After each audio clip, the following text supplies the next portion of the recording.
Numbers. Hey there, folks, and welcome to episode number 43 of the Minor League Geeks podcast. I'm your host, Brent Ramlin with Range, and with me this week is Mr. Connor Property of Zach. Hello.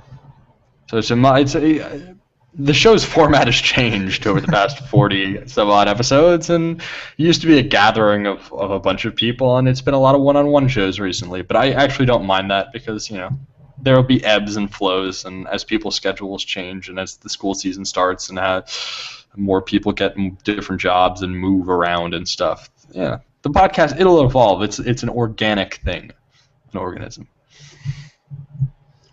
So this week is going to be kind of a shorter episode, and it's on one topic. It's a very, very simple one. Both Connor and I are going to talk about one piece of media. I'm going to talk about a video game. I don't know what Connor's going to talk about. God help us. I think I figured it out. It's a secret. I hope you did. It shouldn't be a secret for long, though, because we're recording this. And there are only two of us. But something that we have experienced, a piece of media that we experienced, and then kind of it laid dormant, and now we're experiencing it again. So for me, it's a video game, and I am replaying Chrono Trigger for the first time in 11 years. A very, very weird story. I'd never heard of the game. It's a Super Nintendo game, originally on the Super Nintendo. Yeah, that did not come out 11 years ago, right? No, it came out in 1995, almost 20 years ago. Okay. But in 2003, a friend of mine emulated it, and I went over his house, and he said, "There's this amazing game called Chrono Trigger, and you have got to play it. It's like incredible," because I'm a JRPG fanatic. And I was like, I haven't okay. played Persona 4. That's No. not a title that you can latch yourself onto. Listen, don't get just because I don't like certain things. I eventually Persona 4 Golden or regular or whatever is going to be on Basically PlayStation Plus, the same thing. and I'm gonna download it and probably give it a shot. But until that day, I've not played a Persona game. Anyway, back to Chrono Trigger. So my friend tells me about this game, and I don't like to I like to play around in emulators a little bit, but I don't like to play, especially not at that point. I didn't even have a gamepad because I was 12, and I was just an ardent console gamer.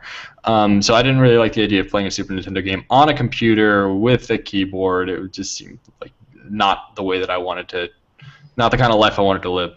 But it's very ironic because about a week later, I went into my local GameStop, which in 2003 sold Super Nintendo games, and the way that my store was set up, or the store around me was set up, was if they had a rare Super Nintendo game, it would be behind the counter, behind like a pane of glass. It wouldn't really be advertised, and it would almost always be like $20 to $30. And so I went in there and I was looking through the NES and SNES games because GameStop sold those until like way late. They did? Yeah, at least the store where I was from, I mean, I could buy them up to like 2006, which is fucking bonkers. That's kind of crazy. Yeah. So I saw Chrono Trigger there, and I was like, oh, there's that game that my friend really wanted me to play. And I still have my SNES hooked up because it's my favorite console of all time. And I certainly did then, and I bought it, and I went back to my house, and I was like, let's see what this game is all about, and then proceeded to, like, it ate my life.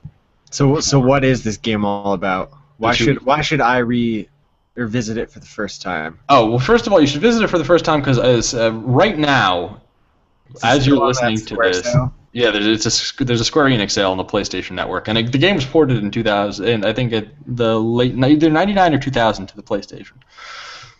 And that version is the one that I'm playing right now on the PS Vita. Actually, I feel like I bought that. I just haven't played it. Very good. I think you convinced me to buy it. It's really good. The problem with that version is that, and it was more of a problem on the PlayStation 1, is that the way that they coded it, it had to, like, every time the game had text, it had to load it directly from the disc, and it couldn't cache any of it. So it was, like, really, like, pretty laggy. But because this is running on a card, that is way less of a problem. The way it's coded is still a little stupid, but the medium is actually a little. It makes up for it a little bit. The cartridge it's the optimal way to play it, and I'll probably play Chrono Trigger again at some point, and it'll be the cartridge version. But right now I'm playing the Vita version or the PS1 version on the Vita. So what? Why should you play? It's like Yeah. it's like a JRPG Holy Grail. Well, yeah, I understand that. Is it like Final Fantasy? Is it like? It's a little. I mean, it is a Square RPG. Yeah. But what makes it different than besides the fact that it is an insanely great story and incredible soundtrack, it has like an amazing battle system. So I don't like random battles, and there are no random battles in this game. So on the overworld, you are never threatened by an attack from random whatever like tree monsters or like golems or wolves. You can roam around there freely, and all of the enemies that you will encounter appear on screen. So what happens is if you run into them, or if they surprise you, it kind of shifts into in some RPGs the screen fades to black and then fades back into like a battle mode. Chrono Trigger rather Square made it, or SquareSoft I think at that point. It doesn't do that fade to black. You just start to like have a action battle system like start right away, active time battle rather. So you don't have complete control over your characters, but there's the little bars, and then once those fill up, then you can attack the enemies, and it's so good. There are technical abilities, and then if like 2 or 3 people's attack meters are full, you can do combo technical abilities with 2 people, or at some point 3 people, which are like you'd get more and more insane. The game has 9 endings, and this is originally a Super Nintendo game, which retailed for like $100 because it was. Yeah, I think I knew that. It's like one of those 32 megabyte carts. Yeah. Oh yeah. That's what varied the price. It needed a lot of stuff. It needed, I mean, just the sheer volume of text that needed to be translated to make the game a reality is, staggering. And to have the text like make sense. There's time travel. There's the chrono. You'll figure out what the chrono trigger is at one point. What about the Chrono Cross? I mean, that was the sequel. I haven't played it because I hear that like it got really, really great reviews, but I hear that it like it's like not as good as Trigger, and so I'm like a little apprehensive. I have a cousin who also loves Chrono Trigger, who I encourage to play the game, who has similar tastes. So I think that he has played Chrono Cross or is going to, and once he does, then I'll talk to him about it and be like, is it safe? Okay. No, I don't want Chrono Trigger to be ruined for me in any like weird retcon way where like, oh, this character you thought you knew, don't know him at all. So I played it at age 12, and it like totally blew my mind. And I had not played it since, and then I realized that I had previously bought it, and it wasn't on my Vita, so I downloaded it. And just the opening title music was just like, oh my god, this is better than most games. It's such a fantastic freaking experience. And so now I just downloaded it today. I've put 2 hours into it. After this it's over, I'm probably gonna listen to podcasts and play some more of it and work on some other kind of stuff. Oh, it's so good. So I'm revisiting it and I'm liking it more, and I think that I'll understand more of it this time, because at 12 I was just kind of trying to get through the game. And now I'm kind of appreciating more of the nuances of like, oh wow, this is an impressive thing that they did, or like, oh, this is a reference to this other thing, or like, oh, I don't remember playing it. It's been so long, and I've done so much since that I don't really remember it, and that's kind of awesome. So I'm rediscovering this like amazing thing that I knew was great, which I think is the best part. What about you? So Connor, what is the thing that you're revisiting, and like, is it an instance like me where it's something that was awesome and then now it's awesome again, or is it something that was garbage that you thought was garbage now you think is great, or that you thought was great and is now garbage? That is the worst. That is the worst. No, so I have 2. One is very similar to Chrono Trigger, Knights of the Old Republic. I played that like when I was 12, about when it came out, and I beat it, but I didn't. That was like my first true RPG, and I didn't really understand it. Right. I played through the whole thing, but like now that I've played so many other RPGs, I really wanted to go back and try it again and see if it's like as good as I remembered. The combat is not. I really don't like the way they do it. I wasn't quite a fan when I was 12 either. Have you played that game? No. Did you play it originally on the Xbox or the PC? Yeah, didn't it come out on Xbox? Yeah. Yeah. The way the combat works, it's like you're going around, everything's real time. You see a guy, it pauses, and then you queue up attacks and you send them out, and then the combat happens in real time, but it's like also turn-based. Strange. Interesting. It's not super great, but the game is still really good. Yeah, I've heard a lot of great things about that. I played a ton of it in the second time, but the parts I have played just as good. And what's the other thing? NFL Blitz 2000. Yeah. On the N64? Yeah, exactly. It's a little different.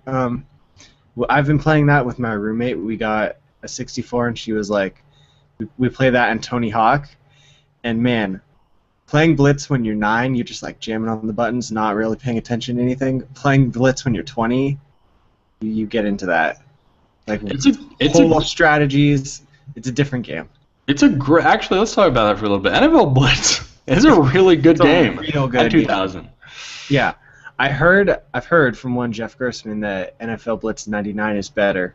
Can't say. I can tell the difference. See, I'm not a huge NFL fan just in general. I'm not a crazy big American football fan. And the emo band American Football. Of course. Fan of them. But you know, because of that, I'm not into Madden so much, which is like you know a great representation of that game. But NFL Blitz is just insane. Like you can just do crazy crap in that game. It's just so good. And then you can like get on fire. It's almost like it's the NBA Jam of American football. It is. Football. It's the same thing. It's both Midway. Except no, I think the Midway one is NBA Showdown, I want to say. It's the exact same game. Like you get on fire, you break the backboard. Right. You could just do crazy shit in that game. The best part about Blitz, especially when I was 9, was you could tackle the players after the play. Yeah. I just jammed the tackle button until it wouldn't let me anymore. Yes. Now, see, you picked 2. I'm gonna try and think of another thing because this whole topic came up because I've started playing Chrono Trigger again. I'm trying to think of like another thing that's happened with recently. Is there a game like Blitz where you used to play just mindlessly and then you started up again and you like seriously got into like the strategy of it? Because you know Blitz, such a strategic game. I don't know those games. There are games of video games. There are those games that I that are like that, but I feel like I played them in like intervals. Yeah. So like the first Tony Hawk Pro Skater 2 for the N64, for instance. I played that a whole bunch. When it first came out, and then I fell in love with the game. And so again, it's the same cousin who's really into JRPGs. He and I play video games a bunch together, and he owns that game.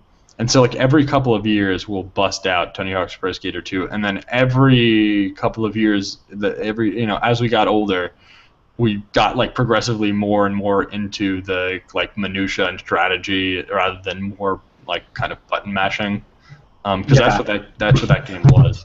Tony Hawk was going to be my other option because we both started playing Blitz and Tony Hawk again at the same time. Like we bought them together. So now Tony Hawk, I can just go through the warehouse level with Goldfinger playing in the first one. Yeah. Basically just do that one memorized now. Yeah, it's a real. I mean, those games hold up. The interesting thing though is that like of all the games that need to be remade, like a whole, I just were remastered or whatever, because you have games like The Last of Us coming out again on PS4.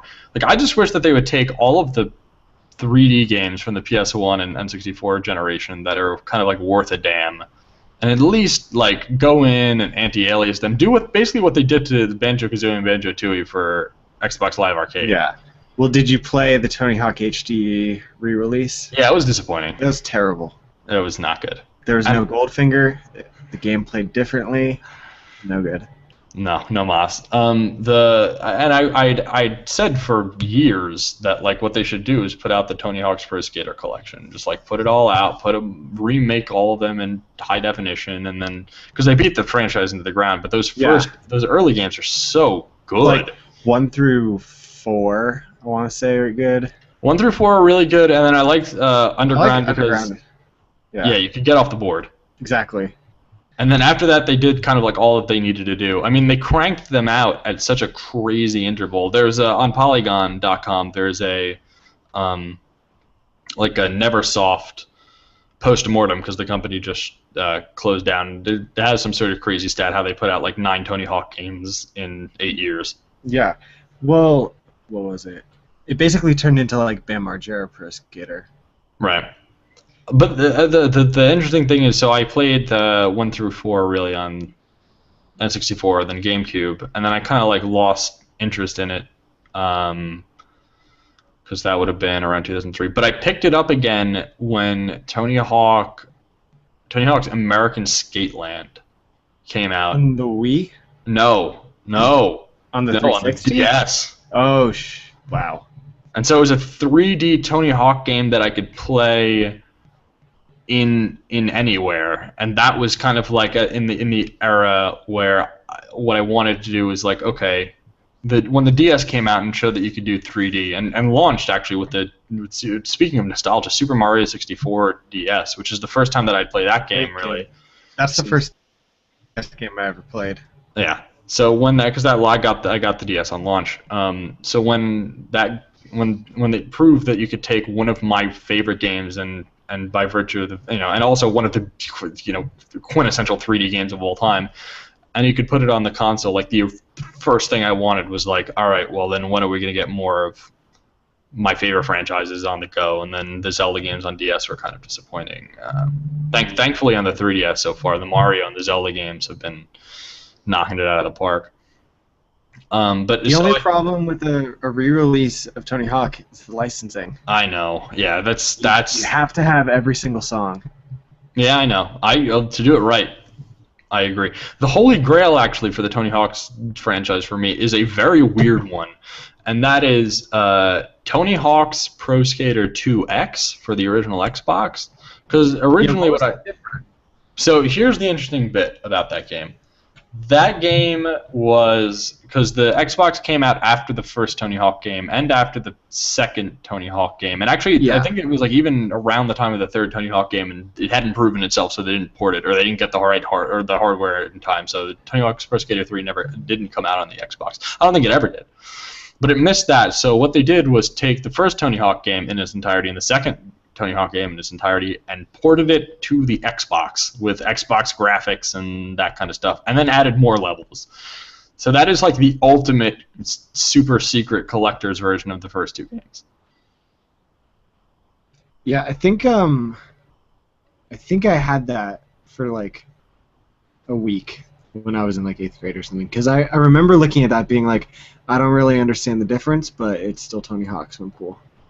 Yeah, but it was the old games, but better looking, and I can only assume that those were based on the Dreamcast versions. Yeah, of those probably. 2 games, which or the PlayStation. No, because they were a higher resolution, so the most powerful. Yeah, because it was basically the Dreamcast was basically. Well, yeah, it was like the in between. Yeah, well, it was kind of like it was on par with. Like the next generation ish, but it was significantly more powerful than the N64 and the PlayStation. Yeah, it played the same. Yeah, I mean, what my presumption is, I've emulated the Dreamcast version of the Tony Hawk games. They look significantly better. The one thing that you never realized about those games, and you might realize now, getting back to the original topic of like the grass is greener or is it or isn't it. Is that the original Tony Hawk games had like horrendous draw distance problems. Yeah. Like the level basically just loads like as you're playing the sections, and so that was not a problem so much in the Dreamcast version. And my presumption is because it had even more processing power and more importantly like RAM and a stronger GPU, that the Xbox version was probably great. The other pro tip is that Tony Hawk's Pro Skater 2X is playable on the American 360. Oh, good to know. It's good. It's like we got that backwards compatibility. So at some point I'm probably going to pick that up, take it over to my cousin's house, and we're going to play that game on the Xbox 360, because that is the bomb tickets. It's such a good game, and finally get to see what it looked like. And I think all Xbox games are like progressive scan, so see what it looks like in 480p instead of like 320. And it might not look as trashy on on an HD TV, which is another thing, another like way that games from the N64 era and PSX era suffer. Yeah, if you that's put them the on problem with playing Blitz and Tony Hawk. They look like trash. Yeah, they look really bad, which is actually another reason why like games like Chrono Trigger really hold up, because pixel games don't really ever look bad. Yeah, the only reason it would is if it stretched it, but then you can just change it to do a 4:3. Right, aspect ratio, and you're just like you're right as rain, and so the games just like look forever fucking badass.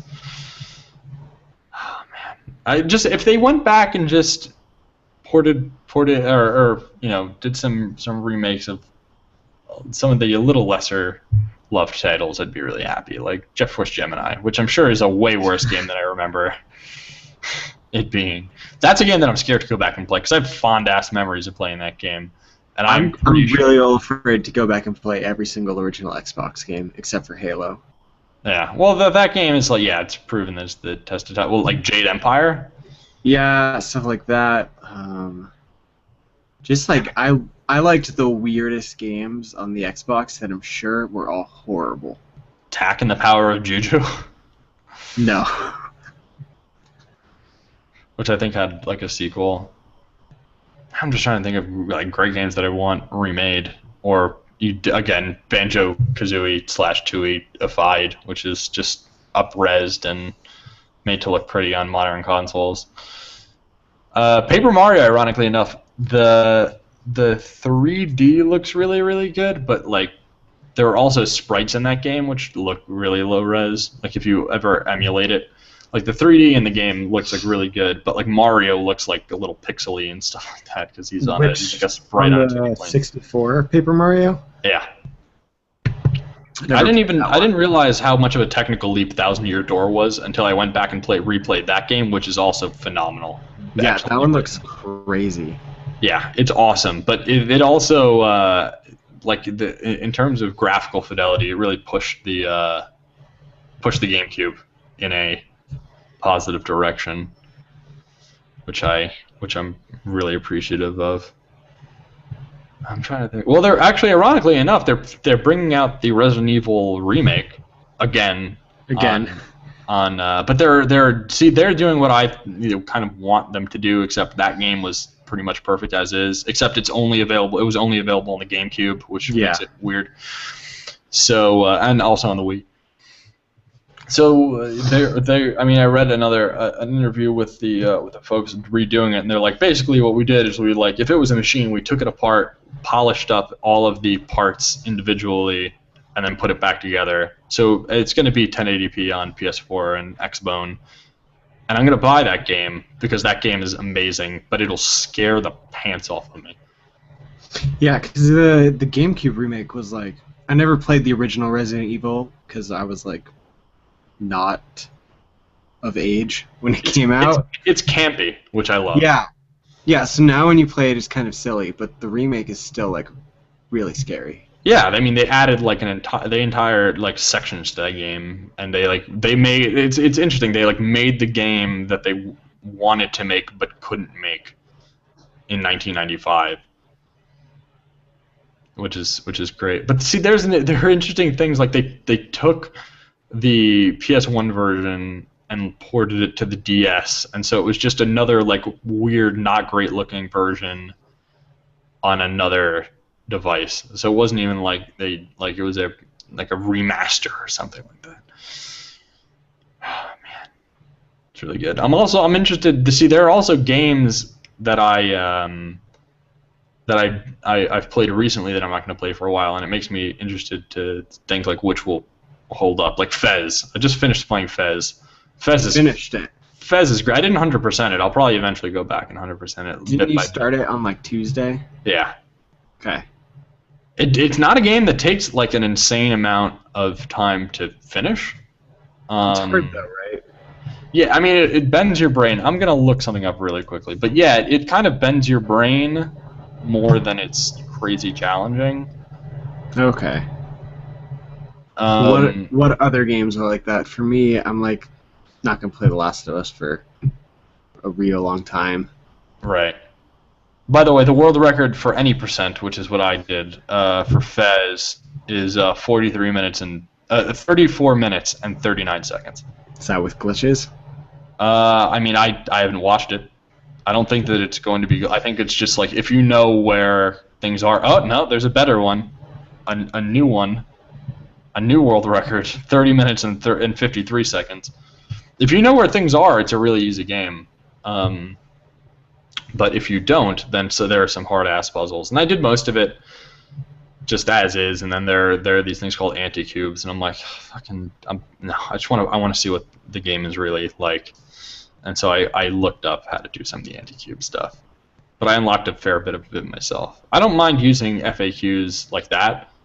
Like, if I'm just like, okay, now I've done a whole bunch of the game, and now there are these things that, like, I'm not super, super duper invested in. I just want to see what the end of the game is like. Then I'll be like, all right. Don't mind doing that. But Fez I'll probably end up playing again, and I don't know, because of its like visual aesthetics, I think it'll always kind of be badass. Yeah, it's one of those games that seems like it'll always just look nice. Oh man, I'm not a graphics whore, but I do like games that like look nice.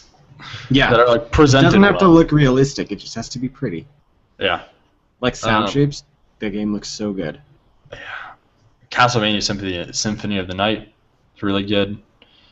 Oh, you know what? Going back to the original topic again, there are a couple of GBA games that I bought on the Wii Virtual Console that I haven't played in a while. The first is Mario and Luigi Superstar Saga, which I remember absolutely loving, and now it's like leaving me a little cold. And I played Wario Land 4, and that game is awesome and weird and incredible. And I played that game right when it came out. December, the Game Boy Advance came out, and it was weird and incredible. And just having a Super Nintendo in my hands was my favorite thing. Still is. And I downloaded Golden Sun, and I haven't started playing that again. But I haven't played that since I was a kid, and like God help us all. I hope that game holds up because I hold it in insane esteem. Is there anything that you're afraid to go back and play? We're just gonna make this about video games. It was originally about everything, but now it's about Well, I was real afraid to go back and play Knights of the Republic. And that ended up alright. Yeah, it's not like the best thing in the world, but it's still pretty good. Other things. Stuff that you're just like, oh my god, it's amazing. It's always like, there's a fear that if you find other people with similar interests, new people, and you just go up to them and you're like, oh my god, this thing is amazing, and they're like, I played it or like saw it again recently, and it's like not that amazing. I'm like, shh, it's amazing. It's an amazing thing, and you just don't know what you're talking about. Because when I was 12, it was the best thing that I've ever experienced, and that's it. That's one of the few things about about being like a Nintendo fanboy for a long time. Is like I played a whole bunch of their first-party stuff, and that actually holds up quite well. Yeah, most of that does. Most of, let's see, like what was old Microsoft first-party? Brute Force? No, terrible. The Xbox was sort of a weird system. Yeah. But see, and that's the system that I had, so all those games are either really, really good or kind of super weird and not that great. Yeah. So I liked a lot of those super weird and not that great games. Did you end up playing Conquer Live and Reloaded at any point during that? Yeah. That was a great game. Yeah, the single player was horrible, but the multiplayer was really fun. I gotta go. That's one of the few. It's one of those like games that I actually own that I have not played yet, and I kind of want to play that with somebody sitting next to me, because I know some of the parts of it, but I haven't seen all of it. There are games from that era that I don't know if I can that I'm interested in kind of going back and playing that I missed the first time around, but because of all of these thoughts in my head, like, oh, it's probably going to look like fucking garbage, I don't go back. So there was a game. It was referenced in a game trailer's countdown that I watched yesterday, and it was a game that by the team that ended up being Rockstar, and it was like an open world game, and it was 3D, but apparently so that absolutely fascinates me, and I could probably just check my eBay history because I searched for it, but I don't like it. Apparently, it got like middling reviews because kind of crappy, and the graphics were just okay, but like the gameplay, like this type of stuff that they were doing during that era was really, really, really, really like interactive and really interesting.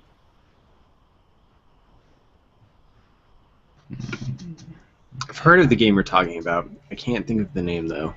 Yeah, I'm trying to look it up really, really quickly. Was it Rockstar UK?